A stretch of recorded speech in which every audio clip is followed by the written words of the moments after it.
All right. If they've had like a major loss in their life, like they've lost a parent maybe or a sibling, they're going to be entitled to be a Debbie Downer for a while. But if it goes on and on and on and on and starts creeping into other areas of life, that's a problem. These people are going to suck you dry, the people who are down all the time, the people who always have a negative spin.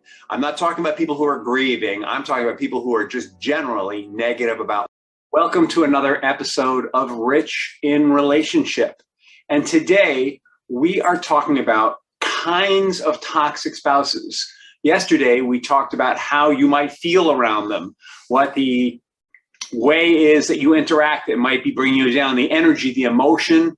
And if you're still not sure about it, today we're going to talk about 10 types of toxic spouses. So the first is going to be the controller. The next is going to be the Debbie Downer. Next is going to be the liar. After that, the perfectionist, then the manipulator, then the crazy competitor, then the abuser, the insecure one, and of course, the binge drinker, and not necessarily in that order. And just to be clear, even though we're talking about distinct types, it might be that you're married to a toxic spouse and they're dominant in one of these 10 areas, but they've got some of the other qualities too. These are really just frames to put around behavior so that you can see if the person you're married to matches up to the frame. Is that making sense so far? And I'd love to hear any comments that you have. Please feel free to interact along the way. I'd like this to be as participatory as possible. All right. So the 10 types, we've talked about what they are. Let's start with numero uno, the controller. So if your man or woman is constantly trying to control every move, run is the general advice for this situation. Because none of us really need to be told what to do and when to do it, right? And when we're with this person, it seems like we can never get anything right. Like the truth is, if you were with the right person, would they try and put you on a leash? Like, would they try and train you like a dog? If you're with someone like this, the chances are that they have something to say about what you wear. They have something to say about how you act, how you talk, when you laugh, what you have to say. And because they're constantly being critical, because they're always pecking at you, they will most likely hinder your growth. You know, a friend of mine didn't take a great job because her boyfriend thought there were too many male employees at the company. This is a big mistake. And, you know, in case you're not sure, this tends to be, a lot of these character types are going to fall into the broad category of narcissists, meaning they think of themselves, they think of themselves, they think of themselves. They just think of themselves and not you in different ways. They only think of you in terms of how you reflect on them. So the controller is really concerned about how you're making them look. Or they might be, in the case of my friend, concerned about maybe one of those male employees was going to offer her something better. But it's still going to be all about them. All right, let's talk about number 2, which is the Debbie Downer. Now, we all know this person. Some people might characterize them as energy vampires is another title for them. They're always looking at the negative side of things. But I mean, how can you have a positive relationship with someone who's always negative? And let's be fair, all right? If they've had like a major loss in their life, like they've lost a parent maybe or a sibling, they're going to be entitled to be a Debbie Downer for a while. But if it goes on and on and on and on and starts creeping into other areas of life, that's a problem. These people are going to suck you dry, the people who are down all the time, the people who always have a negative spin. I'm not talking about people who are grieving. I'm talking about people who are just generally negative about life. Always having to be around someone who's super negative and always complaining will make life less enjoyable. I mean, you're going to go out somewhere, you're going to go to a concert and you're going to be enjoying it and you're going to turn to them and say, what do you think? And they're going to be like, Oh, I don't know. They're not playing my favorite songs. Oh, ever since the lead singer died, I don't know, or whatever, right? That's just going to bring you down. It'll get to the point where you're afraid to have people over, that you will go out to other people's houses because, number one, you're going to want to get away from your Debbie Downer partner. And number two, you're afraid of what they're going to think of your partner. All right. Now let's get into number 3, which is the liar. And these can be really hard to pick out. I mean, liars often, if they're really good liars, they're going to be gaslighting you too. And we'll talk about that a little separately in just a second. All right. So the liar is always going to lie to you. They're going to lie about anything that they think that you might get upset about, or anything that you think might diminish them in some way. So the liar is protecting themselves, and a really good liar actually believes their own stuff. A really good liar has almost an alternate reality constructed to back up their lies, so that they can be really emphatic at it. I mean, good liars really believe their own stuff. And you can't trust these people. You can't trust them because they're never going to tell you the truth. Duh. You can't trust them because they're dishonest. You can't trust them because they're always covering their own ass and not yours and not your children. Like, do you want to have to be checking up on them all the time? I have a client recently who is living with the liar. For years, he's been living with the liar. And he suspected that she was stepping out on their marriage. And every time he brought it up, she would deny it emphatically. She had incredible evidence as to why she was faithful and how crazy he was. And this goes into the gaslighting part. Even though it seemed obvious to him that she was interested in someone else and that something else was going on with another person, even though all that seemed obvious to him, she would convince him that he was crazy by laying out how she was a good mother, how she was always home, how she only went out to see her relatives and good friends. And yet, she was also drinking intensely, which we know is an inhibitor dropper. He allowed himself to be bought in by her gaslighting. And then one day, their daughter grabbed a hold of her phone, and the phone was unlocked. And he's looking over his daughter's shoulder and notices a text pop up from someone else. He takes the phone from her and starts looking at the texts and realizes that all this time she has actually been seeing someone else, and that she was completely lying to him. And it rocked his world. It rocked his world. And the journey he went through from that point on was so painful for him. He had such a hard time. He loved this woman. He had a hard time letting go of the love, or at least he loved who he thought she was.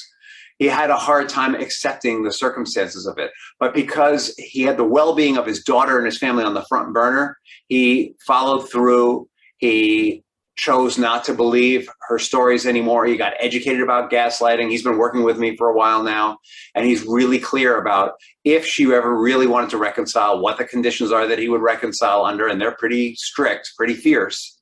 And he's very convinced that because she continues to be a liar and a manipulator, by the way, it's just not going to work. So if you have someone like this, it can be really hard to fish out. And my advice to you would be trust your instincts. If your instincts are telling you that they're out with other people and that they're lying to you and that it's not completely true, you're probably right. All right, let's move on. That was a long time with the liar. The next one is the perfectionist. The bottom line is the perfectionist is a lot like the perpetual controller. The controller is very critical and controlling of you. The perfectionist is also very critical and controlling, but this is more on you're never going to be good enough. It's not so much about who you spend time with, but they're less worried about whether there's men at work, but just always whoever you spend time with, they're not going to be good enough. What you wear, not going to be good enough. No matter how well you cook, it's not going to be good enough. No matter how good you are in bed, it's not going to be good enough. This person can't do things well for themselves, or they feel that they can't. They're very insecure. And what they do is they bolster themselves by making you feel less than. All right, and the reason why they're the perfectionists is they have a standard that's this high. And the reason why they feel terrible is they can't meet their own standard. But rather than pick on themselves, they project it onto you. So if you're living with someone who's critical all the time, you probably should give this some thought. Maybe go into therapy together, maybe confront them about it, maybe take some time separate from them and see how you feel about it. All right. The next one is the manipulator. The manipulator is someone who is always thinking of their own benefit. They may not be critical, they may not be perfectionistic, they may not be a liar, but they're always going to frame things in a way so that the choice that you make is to their benefit. They might be okay with you winning every now and then, but only if they're winning too. Their primary focus is themselves. And the truth is that they are afraid to ask for what they want directly, right? The problem here is that they think, feel, emote that if they're direct, the answer is going to be no. And so they're always trying to find ways to get what they want without asking directly. Let me tell you about a manipulator I was in a relationship with who taught me how to stand for what I believe in and how to put my children and my life first for a second. I was in a relationship with a manipulator who actually had another problem. They were very depressed, but they weren't willing to confront it. And because they were very depressed, they had all kinds of screwy habits. They were buying things all the time. There would be bags on the floor with new things in it that were never opened. Sometimes the piles on the floor would pile up on their side of the room. And they were always convincing me that they were going to get to it. They were always, and they were spending our money, not just her money. And the manipulation was that every time I would confront her about it, she would say, I'm working on it. I'm taking care of this. You don't have to worry about it. I'm only using my money. It's okay. And, you know, I'd love to say that it's all the manipulator's fault, but the truth is, like any victim of an abusive relationship or a toxic relationship, I bought into that stuff until I was ready to say, no, this is not true, until I was willing to look at the expenses, until I was willing to no longer tolerate the manipulation. And so they will play games with you endlessly. And unless you're willing to confront yourself first and them second, you will remain stuck in that relationship eternally. Well, it'll feel like eternally. I wasn't in there eternally, but I was in there much longer than maybe I had to be. The truth is, I spent years trying to make that relationship work, and that's just not necessary. When you're in a relationship with someone who's toxic, get that they will, if they haven't changed with you confronting them or being direct with them for a year, they're not going to change for several years. And I will tell you that this person who I was in a relationship still behaves exactly the same today. All right, type number 6, the cheater. Now, the cheater is vastly misunderstood. We think of the cheater, they're just awful, right? They don't respect us. They don't waste a second to think about what we need for ourselves. They compromise on their own values, et cetera, et cetera. Well, there's more to the cheater than that. Studies show that people who commit infidelity, who cheat, usually are feeling maybe a little depressed or stuck. And when they cheat, it's not actually about the person, it's not about their partner. When they cheat, it's trying to to jolt their lives out of this sort of malaise, this feeling of, oh my God, nothing's ever going to change. What am I going to do? And they don't do it super consciously. They don't sit there and say, you know what, Bob sucks. I really need to get someone new in my life. Really what happens is they sort of slip into it in little bits and pieces. And they meet someone and there's a little excitement. And that excitement is like, oh, this is different. And they're unconsciously drawn by the excitement. And as that builds, they're sucked into having this relationship that seems really different than their marriage or their primary relationship. But in fact, the only reason why it's different is there's the excitement of stepping out. There's the excitement of breaking the rules. There's the excitement of something new and fresh. And were they to leave their partner and marry that person, they would slip back into that malaise. That's the point of view. Now, does that mean we should excuse the cheater? No. Does that mean that we have no role in it? We absolutely do have a role in it. Our role in it is that we've allowed the relationship to slip into a malaise. And there are people who are repeat cheaters as well. And so the trick here is, if you don't feel like you're up for that, if you don't feel like you want to deal with that, don't step out. If you have children with the person and they're authentically willing to confront that they're cheating, you might be able to work it through with them. But let me tell you, having worked with a large number of couples who have had infidelity, it's not easy. It's simple, but it's not easy. And it involves both people taking responsibility for the situation that created that flatness in the relationship. And it involves both parties taking responsibility for their roles. And the primary thing is, it takes the cheater understanding why they did what they did and being able to explain it to their partner for there to be forgiveness. And if without that real forgiveness, there isn't a real healing, and the cheater's most likely going to do it again. Healing for the cheater and healing for the partner. All right, number 7, we're actually going to, I mentioned this last time, but we're going to bring it up in the notch. This is going to be the binge drinker.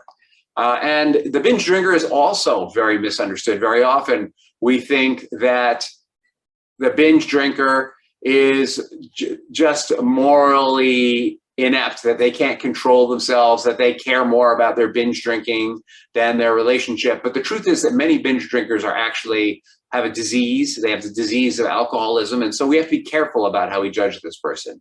And very much like the cheater, we have responsibility with the binge drinker. There's something that where we've been enabling them or permitting it. Maybe we feel like we can manage them or control them through this unconsciously. But if you have a binge drinker in your life and it's not working for you, step out, but get help either way. And getting help might be going to Codependence Anonymous or Al-Anon or someplace like that, where they'll teach you about what kind of people get involved with binge drinkers. The binge drinker, by the way, will have some of the qualities of the liar and the manipulator. They will tell you it'll be different this time. I'll never do it again. Please, baby, please, baby, baby, baby, please, baby. And they really believe it. They really believe when they say it, they mean it. And when they pick up again, it's not because they didn't mean it. It's because they have a little voice inside them that's telling them this time it'll be different. And then it isn't. And then they feel horrible, guilty, and shameful, and they have no way to deal with that guilt and shame. And that guilt and shame is part of the cycle, this destructive cycle of binge drinking. All right, I don't want to take too much time with this. 8, the crazy competitor. So you're supposed to be a team, right?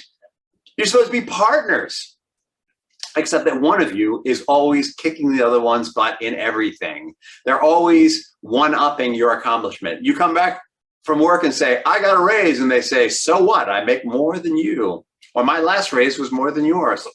Or something like that.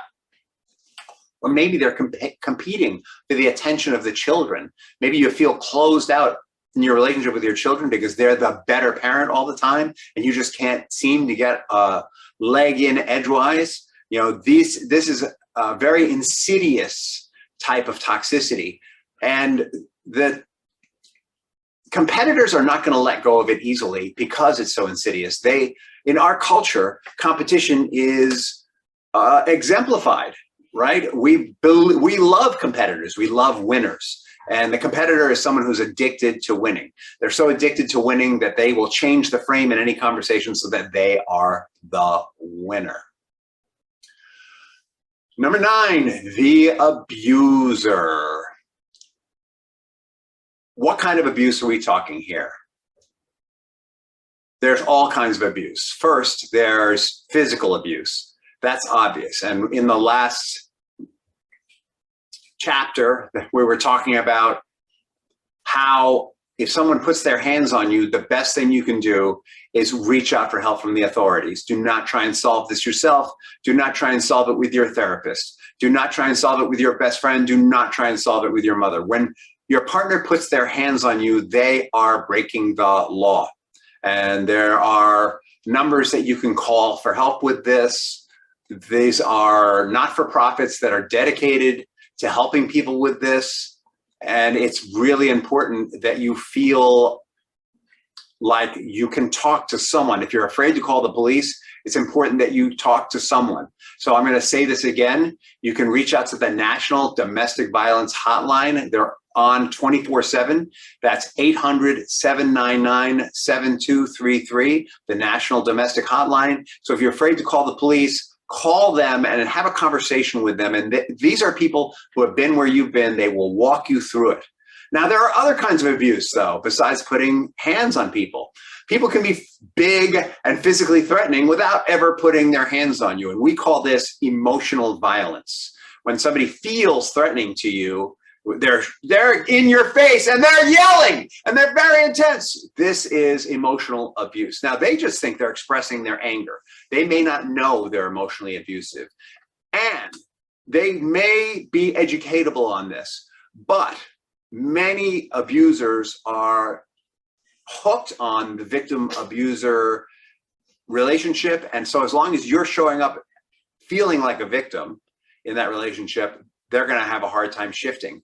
And so you definitely want to talk to a coach about it or a therapist, depending on the level of abuse that's going on, and work it through. I've had a lot of clients who are divorcing the abuser, and we've done a lot of work on them getting back in touch with their values and reestablishing their self-esteem and creating safety from the abuser and learning how to win with the abuser. But often it's in separate households, and there's very little chance of reconciliation because, let's face it, some people get addicted to being abusive just like they do to alcohol or anything else. All right, last but not least, we have the insecure one. This person will always be jealous and will always blame you. Jealousy can be sexy sometimes, right? It makes us feel wanted, it makes us feel loved, but when that jealousy shows up with an undercurrent of violence or maybe even self-pity on their end, it's not so sexy anymore. And when it comes up again and again and again, it gets annoying. In fact, they're going to make it out like you're crazy. They're going to make it out like there's going to be gaslighting in this case. If they're really insecure, they're going to be gaslighting. They're going to make it look like you're planning to leave them. They're going to accuse you of wanting to get back together with your ex or your ex's best friend or whatever. They're like, these people are out there. They're really fearful. They're not grounded in reality. And so again, unless you really love them, you probably want to get out. All right, so that's 10, count them, 10 different kinds of toxic spouses. And I'm going to say it again, that a person might have one, or they may have all or some of these. But there are different ways. Well, really what I'm giving you are 10 lenses of behavior to watch out for. And in reality, we're all going to demonstrate some aspect of this. I mean, who hasn't gotten really angry and yelled at someone? Who hasn't felt really insecure? Who hasn't drank too much? Who hasn't been very competitive or thought about cheating or cheated emotionally, forget about cheating physically, or manipulated, or who hasn't been perfectionist, who hasn't told a lie, who hasn't been a little depressed, and who hasn't tried to be controlling? We all have. But the question is this going on 24/7? Or if not 24/7, is it going on more of the time, a bigger percentage of the time than the positives? Because if you're feeling, like we said in the first chapter, if you're feeling like it's just sad and painful and lonely and awful when you're with them all the time, then the chances are something's wrong. As always, I invite you to comment below. I invite you to reach out to me, rich@richinrelationship.com. If you are in a relationship and you're fighting with someone like this and you just want to talk about it, you can book an appointment with me at bit.ly/end-the-fight, all lowercase, all one word, end the fight. It's a bit.ly link, bit.ly/end-the-fight. And we'll pick this up on Monday And we're going to talk about how to stop taking the poison if you're in a toxic relationship with someone. Thank you so much.